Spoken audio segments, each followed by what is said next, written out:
the American bald eagle, the proud, majestic symbol of the United States, and yes, a notorious thief and pirate, but more about that later. Nearly 70,000 thrive in America today, but believe it or not, a few years ago they were almost extinct. We'll hear about their remarkable survival from Ginny, Master Wildlife Conservationist. Here she is showing the size of a bald eagle egg to guests of the DM Hunt Library on Zoom. We're going to talk about the nest cup, which is a little bit of the nest that they make to hold the eggs.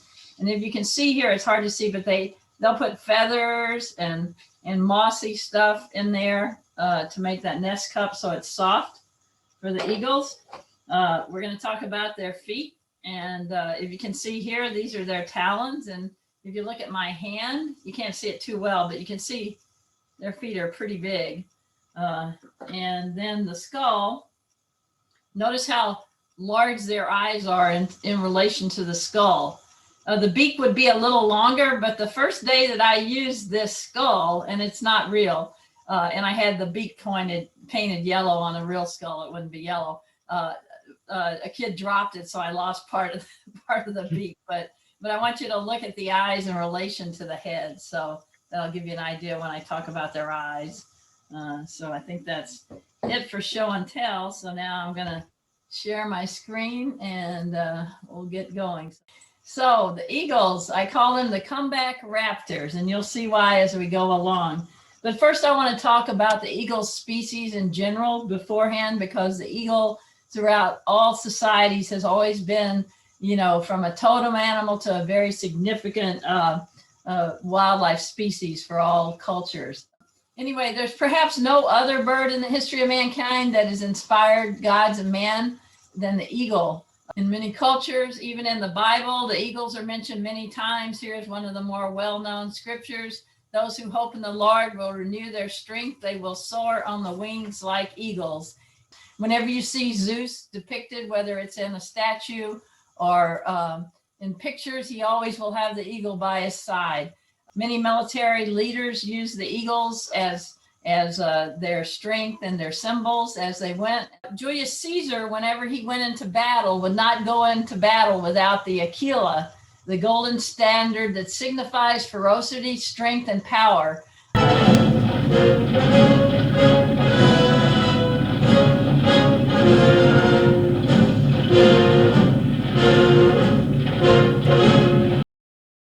Native American cultures have used eagles, and part of the eagles they've merged into what you see on the top of many totem poles, which is a thunderbird. Today, over 25 countries include eagles as symbols. And that brings us to the bald eagle, the symbol of the United States of America. When the founding fathers gathered at the Continental Congress of 1782, it's no wonder they landed on the eagle as an emblem of America. It invoked both the supreme military and political power of the Roman Empire and the divine power of Christ. That was a quote from them. If you don't know what things on a seal mean, here it is. The eagle, obviously, again, was a symbol of strength and power, but his head was always turned to the olive branch, preferring peace, clutching the national symbol. As you can see, the stars up top, there are 13. They represent the 13 colonies. There's 13 arrows also, 13 olive branches. So all of these things, and in the escutcheon, there's 13 stripes. The red signifies hardness, valor. The white signifies purity. One of the things I like most about eagles is one of the things Ben Franklin detested, its arrogance. If an eagle is beaming down on unsuspecting prey, or has some prey in its talons, it will never look over its shoulders, whereas other birds of prey always look over their shoulders to see if an eagle is attacking them.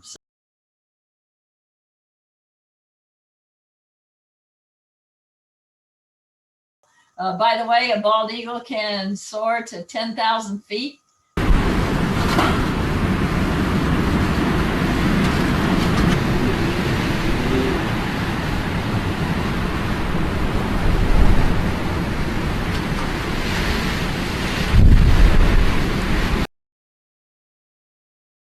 Here's the range of the bald eagle. You see Connecticut's in the purple, which is year round. And we do have a year round population of bald eagles now. Eagles only migrate as far as they have to go to get food. So in Connecticut, we have usually open waterways somewhere all the time. So our bald eagles never really migrate very far. It's a most singularly beautiful and magnificent bird, and it's a member of the sea and fish eagle group. Back in colonial times, when the colonists came to early America, they started clearing the land, which was over 90% forested at the time, and they started shooting anything they thought was a threat to their livestock or to themselves or to their food sources. Bald eagles are thought to have historically nested in all of the lower 48 states.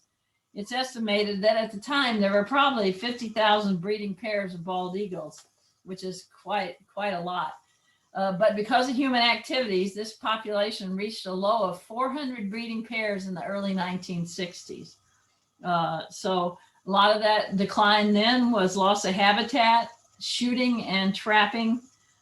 Then, as we'll go over soon, during the 50s and 60s, the use of pesticides, especially DDT, became a major problem. The DDT residues would accumulate in the fish that the eagle would eat. And these residues then accumulated in the eagles that ate the fish and caused a thinning of their eggshells. So when they sat on the eggshells, they would just break.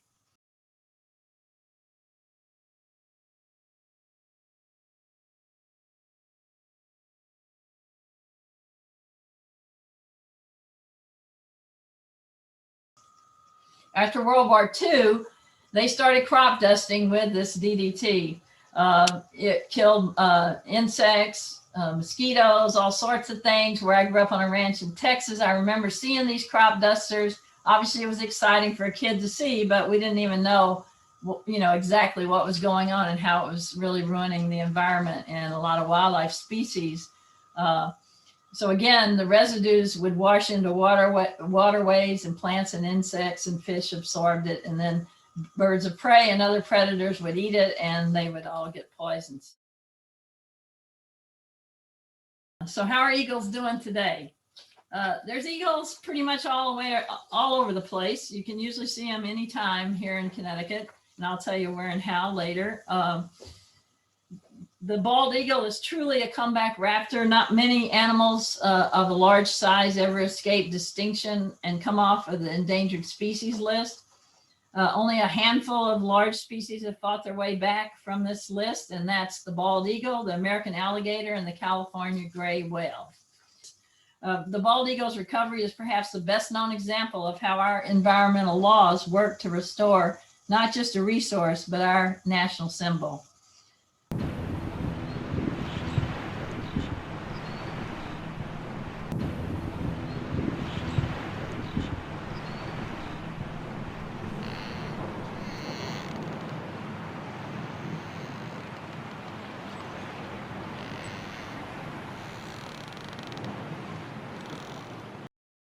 How long can they live? For a large bird with no natural predators, the mortality or death rate of the bald eagle is quite high. Up to 75% of the juveniles in their first year die. A lot of times they don't learn to feed themselves well. When they fledge, they might fall to the ground and die. They might be eating more carrion or dead stuff on the roads than the adults would, and they get hit by cars. But once the eagles make it into going into their second year, they have a much better rate of survival. They can live to 20 years, maybe 30 in the wild. So dangers to eagles and other birds face. We know we have some wind farms in Connecticut. They're actually slaughtering millions of birds and bats annually. But the wind turbine companies were given a 30-year exemption from federal government if they killed eagles inadvertently. Green energy, as we know, is very commendable. We all support it, but we need modifications to made in these wind turbines and where they're placed. So again, it's a big bird. Bald eagles exhibit what's called reverse sexual dimorphism, which means the female is larger than the male, and it's considerably larger. But it's almost impossible to tell which is the male and which is the female unless they're perched side by side. And male northern eagles are slightly larger than southern females. There's a scientific reason for this, and I always like to bring this up because in every crowd there's some people who like science. It's called the Bergman's rule, Bergmann.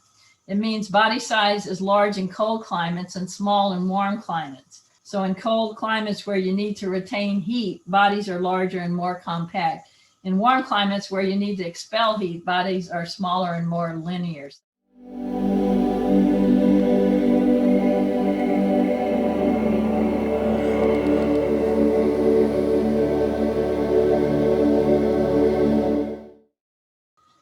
A bald eagle has 7,200 feathers. Pretty incredible, huh? And 30% of those are on their heads. If you look at this picture, I was able to get a bald eagle from underneath, and you can see those primary feathers. They use those little fingers for, soaring and turning a little bit.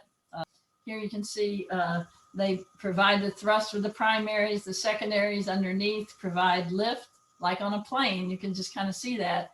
And the rectrices provide braking and do help with steering, as do the primaries.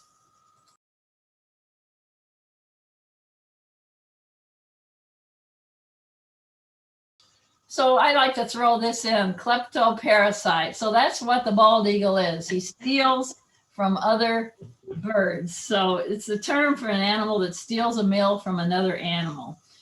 The first way that eagles get their food is by dead stuff on the road, which can be a hazard, but they don't have to expend any energy. The second way is they steal from other birds, usually ospreys.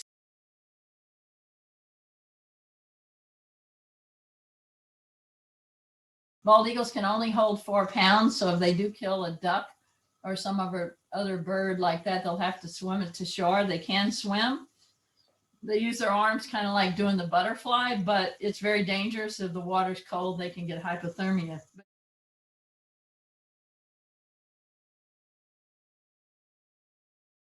So eyesight, all eagles are renowned for their excellent eyesight, thus the term eagle-eyed. Its sharpness is at least 4 times that of a person with perfect vision. An eagle can identify a rabbit moving almost a mile away. So that means if they're flying at an altitude of 1,000 feet over open country, they could spot prey over an area of almost 3 square miles from a fixed position. It's no secret that the survival and recovery of bald eagles was and is dependent on clean water and the availability of healthy fish and other aquatic life. So this is a key reason why a lot of organizations that protect our waterways, nonprofits and other entities are very important, because they help keep these waterways clean and safe, not only for flora and fauna, but also for the use of us and the health of our population.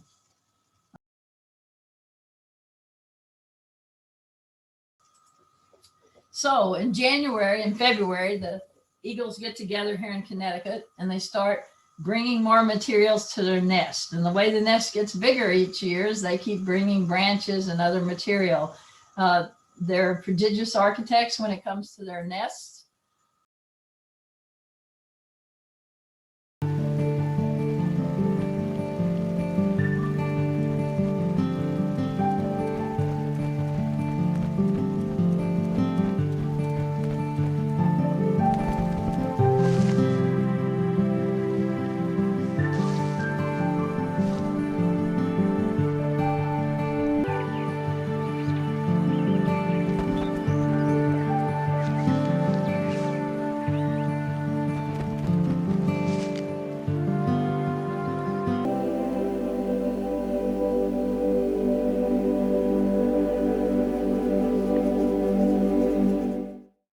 Those nests on average are 10 to 100 feet off the ground. And they can be, on an average, they're about 6 feet high. 6 feet across, and they get deeper every year. So this is the largest nest on record. It was 10 feet across and 25 feet deep and weighed 4,400 pounds. So it's pretty big. This is in St. Petersburg, Florida. It no longer whoops, sorry. It no longer exists. It finally fell down. It finally got too heavy. I don't even know how they weigh a nest, but presumably they had some way of, measuring, how much it weighed. But imagine that over 2 tons. So again, they are monogamous, and they'll only change partners if one dies or they are unsuccessful at producing chicks. When eagles mate, this is their beautiful dance. It's known when it comes to courtship, the bald eagles put the wild in wildlife. This maneuver is called the cartwheel display or the death spiral. They are not mating during this maneuver, but it's a courtship ritual. They soar up very high. They'll lock talons and then start tumble and cartwheeling towards the earth.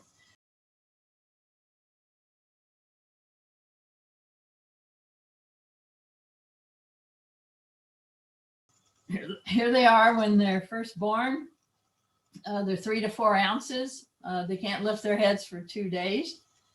They're what we call accipital, which means they're totally dependent on their parents.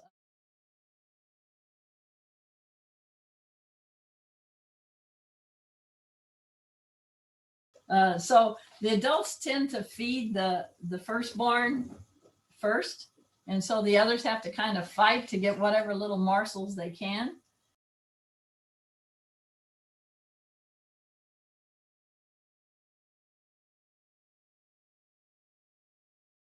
The eagles will tear the fish into small strips and offer them to the chicks, and the chicks will snatch them away. But they do grow rapidly, and so by 9 to 10 weeks old, they are almost full size.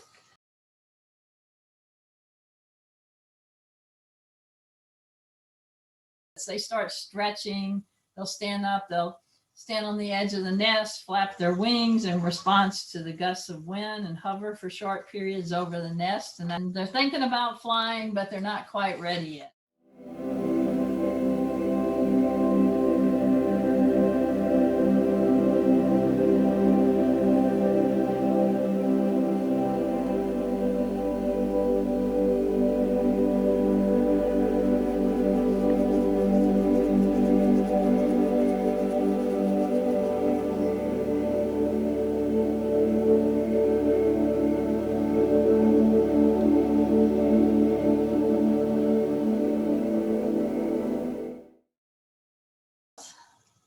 Well, like I said, it's spectacular that these birds have come back all across the country.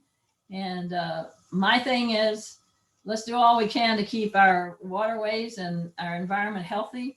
I used to be a sports writer, and when I covered the 84 Olympics in LA, back then the smog was so bad in LA and New York City that in the 84 Olympics, they would have to postpone some events because the air quality was so bad.